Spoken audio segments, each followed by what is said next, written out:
कितनी भी पुरानी खांसी क्यों ना हो, एक बार इसे लेने से आपकी खांसी दूर हो सकती है। चलिए हम इसको बनाते हैं। मैंने यहाँ पर 5 से 6 ब्लैक पेपर लिए हैं। इसे हम इसको अच्छे से कूट लेंगे।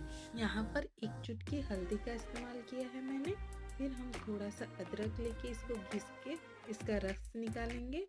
1 चम्मच मैंने यहाँ पर अदरक का रस इस्तेमाल किया है। थोड़ा सा हनी डाला है यहाँ पर। इसको हम अच्छे से मिला लेते हैं। अब जानते हैं इसको खाने का सही तरीका। रात में सोने से पहले इसको आप 1 चम्मच ले लीजिए, फिर सो जाइए। इससे आप छोटे बच्चे को भी दे सकते हैं, लेकिन छोटे बच्चे को 3 बार थोड़े-थोड़े उंगलियों में उन्हें चटा दीजिए। ध्यान रखिए इसे खाने के बाद आधे घंटे तक कुछ और ना लें।